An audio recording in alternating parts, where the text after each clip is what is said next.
the use of RAP for pavement preservation treatments with James Emerson. So right now is James Emerson. I love rap. I don't know why everybody's not in here. Rap is about as sexy as it gets. I'm kidding you. Really awesome product. I really appreciate you letting me come here. First time in Park City. How about you? How many people first time?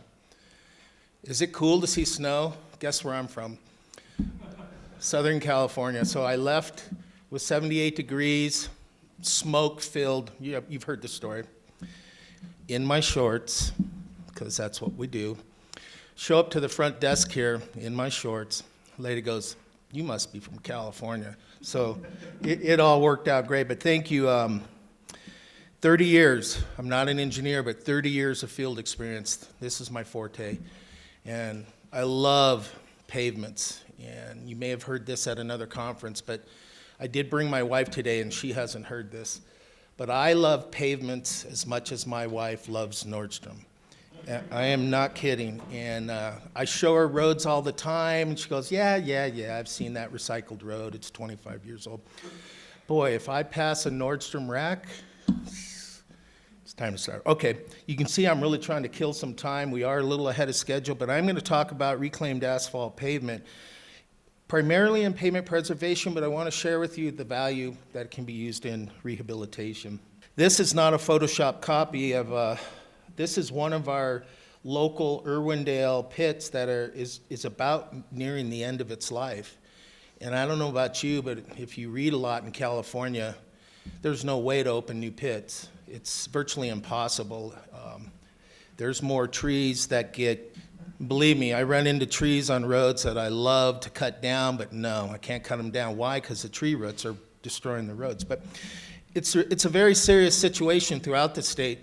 And you heard Jerry earlier from Roseville, it varies. In some areas, they actually have to rail car aggregates in. So this need for new materials is a growing need. And I imagine throughout the country, it's a need as well. And the farther you get away from the source, the more expensive it is to pave. This is a beautiful picture. Remember I told you how sexy rap is.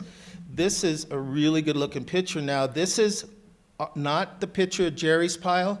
His pile is really nicer looking. It's really, but this is a lot of value. In fact, I like to call it black gold. There's piles of it everywhere. Some states allow you to use it. I put a small value from $15 to $25 a ton just sitting in the pile. I'm going to share with you today ways that you can utilize that material as a paving product, as a preservation aggregate, and stop using it as shoulder back. I picked a county, this is a fairly large county in Southern California, 4,500 lane miles. I came up with a quantity of tons. I used 4 inches. I used a really competitive rate of $45 a ton. Who here is still paying $45 a ton for hot mix? That's what I thought. I could have used $65 a ton. But somewhere in the 50, 60 years of that pile's life, somewhere along the line, they paid $25 a ton, maybe $30 a ton. And there's a lot of my mentors in the room here, Dr. Hicks, can attest that asphalt made 30 years ago, personally, is way better than asphalt we're getting right now. There's no secret to it. Good aggregates, good binder. But look at that number. That's a big number. That's just sitting in the road. Jerry's number was bigger, $1 billion. They pay more for hot mix in Northern California. You can take this material and turn it right back into your paving projects, your rehabilitation projects. So let's expand on that today. Asphalt is the number 2 recycled product in the world after water. Just in 2009, 77 million tons were recycled back into hot mix, warm mix, when and wherever it's feasible. Again, we talked about shoulder backing. Some agencies keep it for base material, but how can we expand on that? All of us have shrinking budgets. We're never going to have enough money to take care of the roads we want. You can use this in various elevations. You can use it all over the county, but let's talk about why. If we squander the virgin aggregate, we're going to run out of aggregate, and then the price is going up. Supply and demand. In many cases, it outperforms newer aggregates. I was talking to an engineer in California. He said 60 years ago, aggregate weighed more per square foot. Would that be true in some sources, the heavier the aggregate? And through the years, we're getting into lighter aggregates. So earlier, I used 149 pounds per cubic foot. Another benefit to using wrap is it's coming out of a screened pile. It's not coming out of a crushed source. A lot of times, crushed aggregates create a hot rock, and that rock may not work well with certain charges of emulsion. The black aggregate that's been sitting in the road for 50 years has a neutral charge. It's very easy to use with a multiple of emulsions, liquid asphalts, paving products. We all know it's very cost effective. It's environmentally smart. We're reducing the trucking, the crushing, the energy it takes to reuse it. I'll show you some examples. Because it's a black rock, it does stay blacker longer. And like Jerry said earlier, I mean, we do roller compacted concrete. I think it's a very, very good product. But for some reason, the public is so used to black. You know, I think, what do? We have to put a white stripe on each side of the black or yellow stripe on a RCC job, but think about it. So I've nicknamed it, our roadways, as urban quarries. How's that sound? Is that a good one? I think it makes sense. Some of the products we're going to talk about today, you can do wrap slurry seals, wrap microsurfacing, wrap chip seals, cape seals, scrub seals. More cost-effective way is to utilize central plant recycling or even cold-in-place recycling. There's more value in that black rock as a paving product. So let's get into the chips. Single stone, some conglomerations, most of it has residual asphalt on them. It may vary from stockpile to stockpile. Basically, it's a black rock.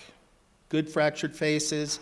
Here's the gradations in California. I just picked something out of this. These are standard 3/8" gradations and a 5/16. Notice the -200. We tend to try to scalp off a little more on the bottom end with the wrap. There is residual asphalt in there. We have 3.5% minimum. Some of that is calculated on extracted wrap, but those are the gradations. This is very similar to the Caltrans spec, and in Southern California, they use a Green Book format. Some of the testing requirements, pretty similar. We're using, this one shows an ASTM 131. Some of the ASTM, the Revolutions, cleanliness value. The difference on the cleanliness is there is no clay particles on it, and that's what we're looking for, you know, with cleanliness, is no -200, no clay. All of the dust that's incorporated with the wrapped aggregates are coated with asphalt. They're coated with asphalt dust. And that makes a really good bonding with different types of product. And I'll show you some pictures in a bit here. Good looking chip. Sticks really well. You can see the adhesion there. No need to wash. You know, you screen it, you stockpile it. Again, it works well with asphalt rubber hot mix. I'll show you some pictures of a hot applied asphalt rubber chip seal with ambient temperature wrap chips. I mean, doesn't that sound good? Not having to pay to heat the chips at a hot plant. I mean, keep in mind, every time they stop that hot plant just to heat your little chips, they're charging you almost what they're selling hot mix for. So keep that in mind. This is a photo up close. This is after it's been rolled and swept, but this is the color before fog seal. On the right-hand side, that's a type 2 wrap slurry going over an ambient temperature terminal blend asphalt rubber chip seal. This happens to be up in North County, but you can see how good looking the chip is, very tight pattern. Again, you're starting out with a black rock. Polymer modified emulsions works really well. Again, you've got that pre-coating on the chip. Some of those out there with the rejuvenators, the bonding is exceptional. It looks really good. You can see it coming out of the chip hopper box there. Nice color. I'm just trying to say it's a no-brainer, right? Why pay for virgin aggregate when you have a pile of wrap close by? The ideal situation is to bring your screening operation to the pile of wrap and do your projects as close to that source as you can. Reduce trucking costs. So a couple examples. San Bernardino County, another fairly large county in California. In 2006, notice they only did one side of the road. The other side of the road was the city. I don't know why the county didn't decide to do the whole road, but it turned out to be a really good test strip. you'll see in a minute. But you can see how black it goes down. That's prior to being rolled. After it's been rolled, before fog seal on the right-hand side. Now, they elected not to even do a fog seal on this road. This is 10 years later. Now, look at how good it looks next to the road that didn't get chipped, right? It still looks pretty dark. You've got a few cracks in there, but for 10 years, and this is right down the street from the Portland Cement Company, the Riverside Portland Cement. So it does get quite a bit of truck traffic. Couple more projects. Scrub seal, Los Angeles County. This is a PMRE using a broom. I don't know if anybody remembers Wade Miller, but that's him running along the broom there in the white, telling him to bump it up because the wave wasn't big enough. You know, you got to have that wave. But you can see the condition of the roadway really was not a perfect candidate, right? The cracks were pretty excessive, but they chose this project. I wasn't certain that it would seal those cracks. North County gets, 20 degrees, and in the daytime it can get 110 degrees. So we get a lot of swings in temperature. But here's that same roadway 8 years later, and look at how well it sealed the cracks. All of that emulsion went down into the crack, and all of the wrap chips went down into the crack, and it just flexed with the crack seal. I think it did a really good job. Ideally, it would have been good to put a Type 2 slurry on it, but again, this was one of the first projects that LA County utilized. We'll talk a little bit more about their success in a minute. So slurry equipment, conventional slurry equipment, all of the equipment is the same. This is all non-proprietary. Anybody can make aggregates out of a pile of wrap. You just have to meet the gradation requirements. So that there, it just happens to be a macro paver system, but I just want to show you it's all conventional equipment that you can utilize. So you have a variety of bidders. Moving to wrap slurry, very few conglomerations. This is screened off, and we'll talk a little bit more on how we can screen two products at once, but the residual asphalt stays pretty consistent.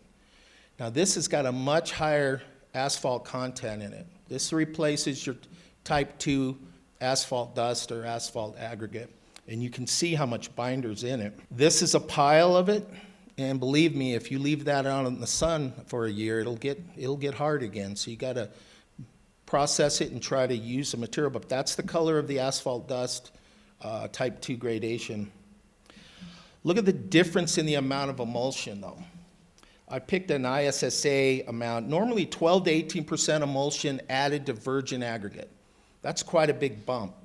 Utilizing the residual asphalt running about 12.5% in the wrap aggregate, you can reduce your emulsion down to 10 to 14%. One difference we've added in California with the wrap slurry, we've bumped the polymer up from 2.5% to 3%, and we put a rubber tire roller on every project. I don't know why they don't use a rubber tire roller on every slurry project. It works really, really good. I just learned something from Jerry today. If you're not sure, fog seal it.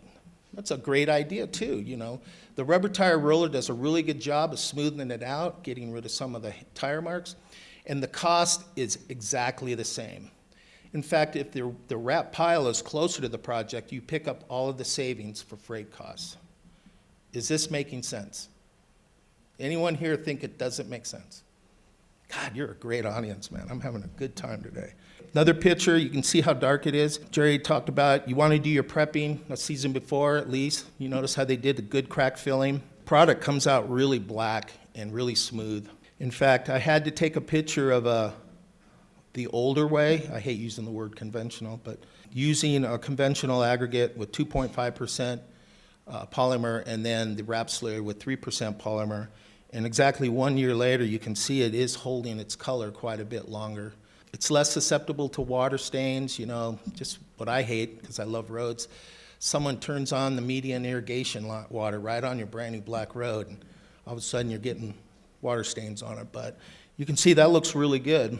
Methods of wrap management. Now, wrap management's very, very important. You want clean wrap. You don't want wrap with class 2 base. You don't want wrap with dirt in it, so it's very important.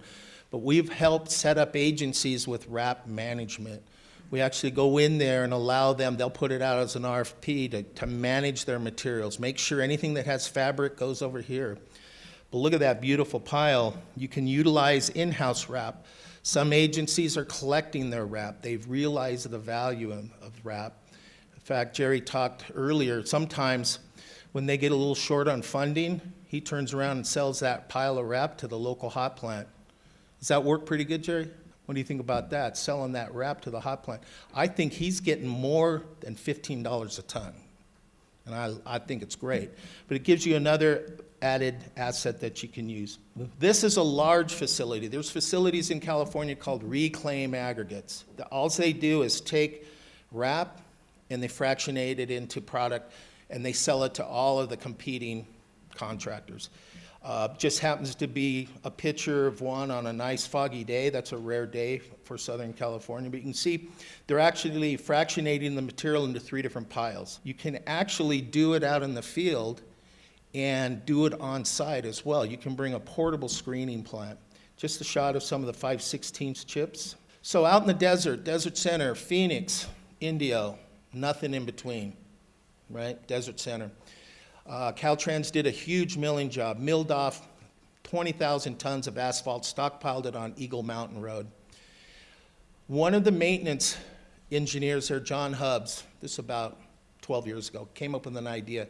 He can't wait 2 years for Caltrans to put out projects, but he knew he could go out and spend money with his maintenance funds and do maintenance. So we went out there on this first year and started making product. We did a 3/8 chip, a 5/16 chip, and a type 2 slurry for him. John was doing on-ramps, wrap cape seals on his frontage roads. He did everything through a maintenance program. And since then, it's started to spread throughout the state, so we have other Caltrans districts utilizing wrap aggregates. But you can see it close up. It doesn't take a lot of brain surgery to make your own material. And this is out in the middle of the desert. The haul rate for virgin aggregate that was coming from Indio was a 75-mile haul one way. Think about the cost savings doing it within 5 to 10 miles of the project. So LA County has some very good videos on a website. This is a pavement preservation project I want to talk about. Now, when they go in and do those, the yellow is their island. They do the whole neighborhood. Everybody gets this treatment.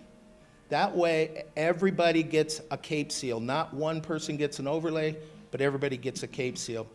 That's the condition of the project. Very consistent. Very few subgrade issues. First thing you do, micromill it. The whole project, I think this project was 3.2 million square feet. All residential neighborhoods. You see that big oil stain?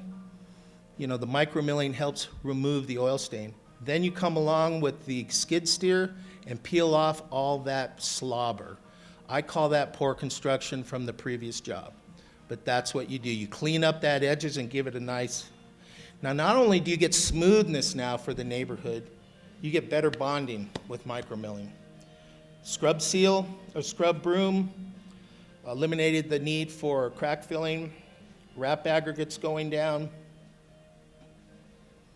Same equipment, conventional equipment, bringing out the rollers. Notice that, you know, the neighbors have access at all times. Sweeping, very important. You know, want to make sure we get it swept real well. Now a type 2 wrap slurry on top of a 3/8 wrap chip. That's the finished product.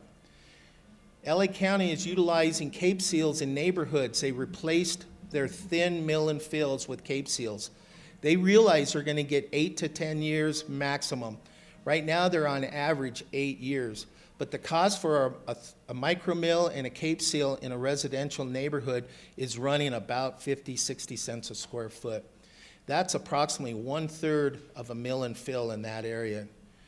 Think about that. You could do 3 of these. So all of the money they save with recycling their aggregates, they're utilizing it in part of their pavement preservation program.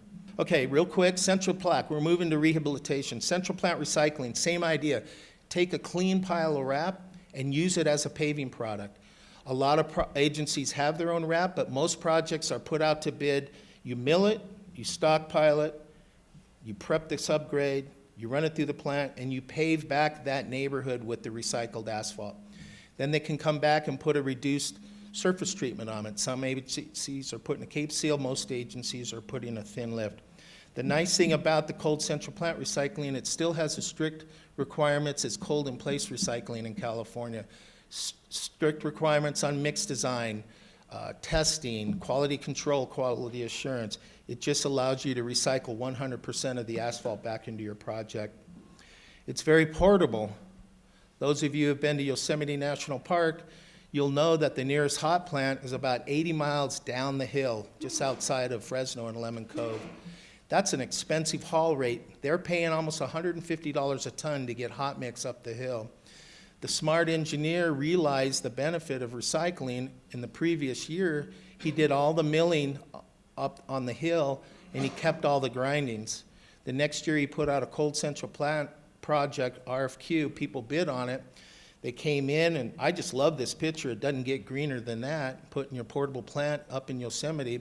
And all of the hauling was done within 5 miles to all of the project sites.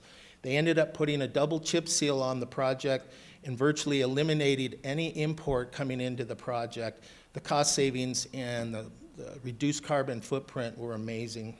Palm Desert. Anyone been in the lower desert? Rancho Mirage, La Quinta, Beverly Hills of the, lots of golf courses. You can go there and play golf in the summer for about $40 a round, about 118 out, but you can go there. La Quinta has a special, 3 nights, $3.99, as much golf as you can play and all the PGA, but very extreme conditions. Now, all of these neighborhoods aren't low end. These are all high end neighborhoods. They have a lot of money to spend on infrastructure, but you know what? They chose recycling. One, they know it saved them some money. Two, it saved them construction time because they're making the material right in town. To date, they have recycled over 5 million square feet, and they're just one of 120 agencies that utilize recycling. Real quick, cold in place recycling, the lowest cost asphalt rehabilitation method in the world. Fast, deep, high production, high quality. Caltrans requires a 1-inch minus gradation. Other states use a 1.5 inch. Some states use 1.25 inches. They've set the bar really high with quality control and testing. I remember running pavement cold in place recycling projects 20 years ago, and I like to say we had pager technology. Anybody here remember a pager? How many people would like to have a pager and not have this phone hooked to your hip? But now the technology, what I like to say, has moved to smartphone technology. Extremely accurate and extremely fast. You can see a picture there of the before and after with one pass of recycling. The key with this, not only are you recycling 100% of the assets that you already own, but you're getting rid of the entire crack. And do we all agree if the crack is gone, there's a less chance of the crack coming back? Historically, cold in place recycling was a country road, right? FHWA, I cut my teeth on some of my first projects. National parks, we'd be 40 miles from the nearest AM/PM, there was, right? We were just out in the middle of nowhere. But we were doing many, many, many yards. This has become an urban assault product. You can do arterials and collectors. Most of the projects now are in the toolbox of all of the agencies, and instead of doing 3 and 4 inch mill and fills, they're just recycling their arterials in place. This happens to be about 50,000 ADT a day. This road runs parallel to the 91 freeway. Everyone from the Inland Empire heading to Orange County or Los Angeles goes west on the 91 in the morning. You don't want to be on it in the morning, and you don't want to be on it in the afternoon. But they take this route a lot of times to cut across 515,000 square feet. He put this out as a sustainable pavement rehab approach. He decided to do an 1.5 inch full width profile mill because he wanted to maintain the curb reveal at the median. He had a curb. They did a 3-inch cold in place recycling, utilized asphalt rubber hot mix as a final overlay. The cost to do it the old fashioned way was $1.52 a square foot, and the sustainable approach came in at 95 cents a square foot. Of course, we put all of the important people on the video who helped us get there, right, Jerry? You want to get all the council people to buy in. But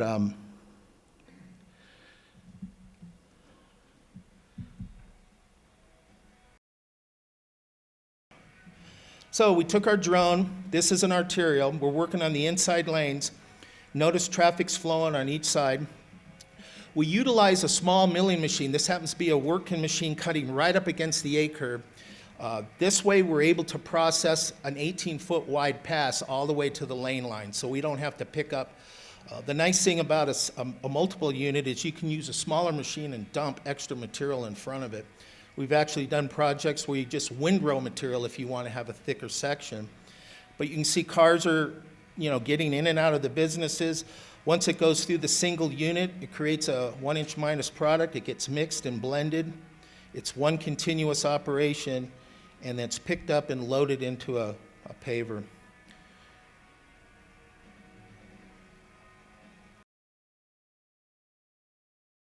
Pretty good. So we get to rolling, same equipment, 10 to 12 ton steel drum roller, followed by a pneumatic roller. Again, you can see the difference. The color looks very good. I mean, once it's cured and rolled within an hour, we fog seal it. You would compare it to a 3/4 inch max medium gradation. Cost savings on this project was only $300,000. The hot mix locally, there is a hot plant 2 miles away. They're selling hot mix for $60 a ton. So that's the cost savings using recycling. The delta was much smaller in this part of the state, but in Northern California, where they're paying $100 a ton, you're getting deltas in 60 to 70% cost savings. Also production, these machines here can do 500-600 tons an hour without trucks. So another way, to me, this is one of your best values in recycling wrap back into your program. I'll wrap it up a little before.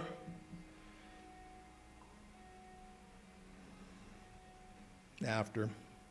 Asphalt rubber hot mix, they like thermoplastic, but good looking project. So let's combine all these projects.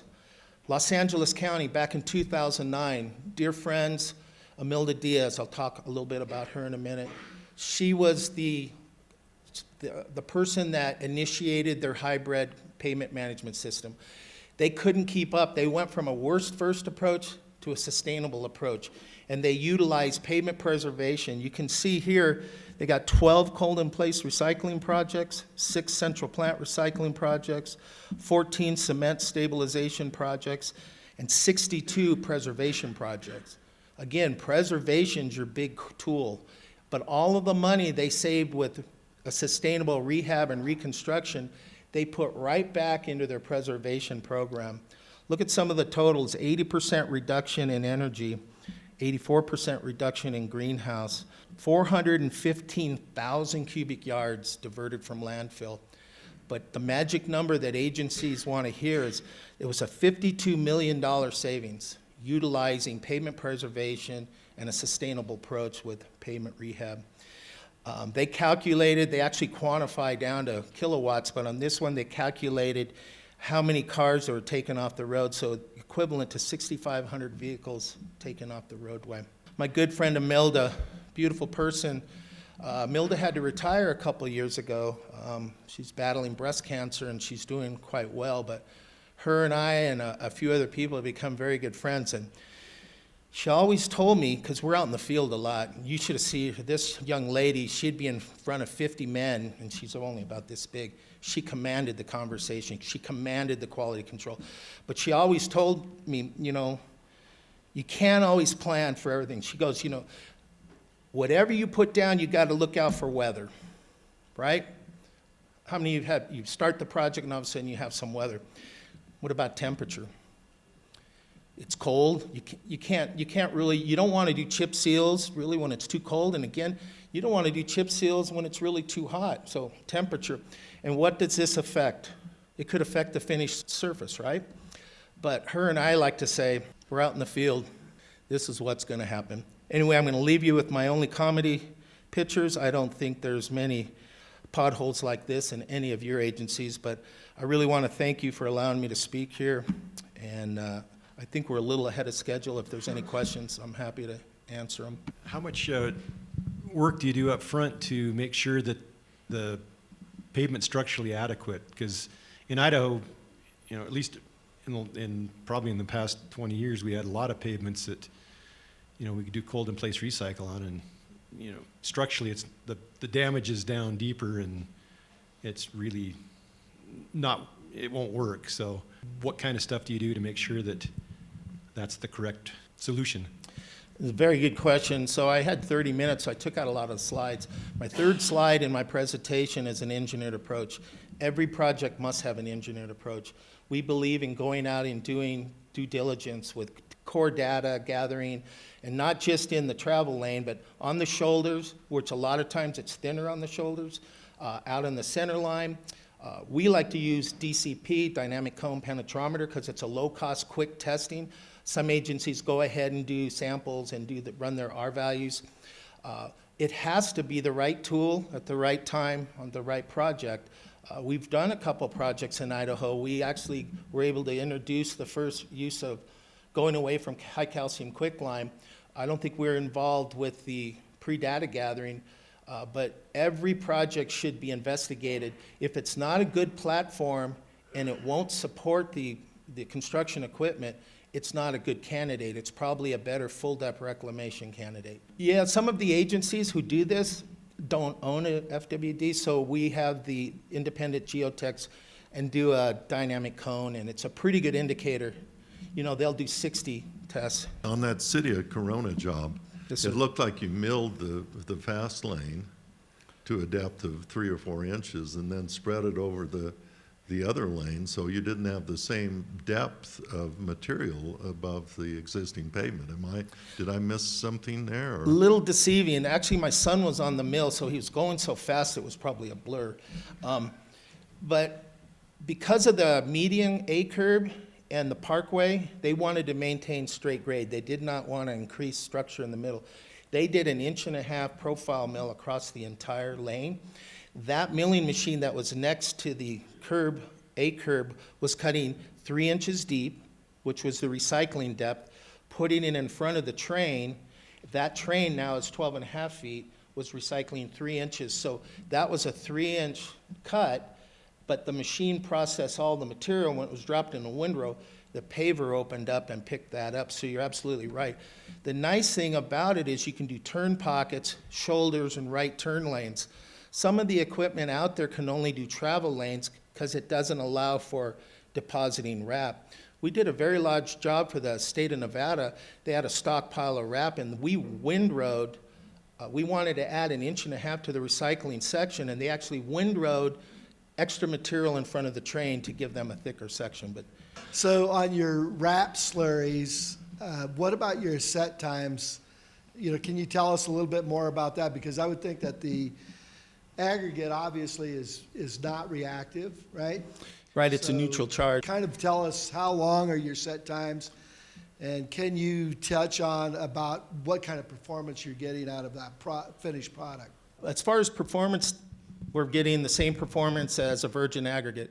As far as compatibility with various agents like different emulsions, because it's a neutral charge, we don't have an effect of the rock not attaching. Set time is exactly the same. They're all cationic systems. When you're using a microsurfacing, they specify an MSC, and that's a very quick chemical break. So as far as set time, a slurry system, California has sunny days, so even some of our modified slurry systems are very comparable to microsurfacing systems on different parts of the country, and we're getting set times 30 to 45 minutes. Some of the microsurfacing systems with the same wrap aggregate, we're doing at night, and we're getting 15-minute set times because they have to have return to traffic. That's a really good question, though. Thank you. All right, thank you very much.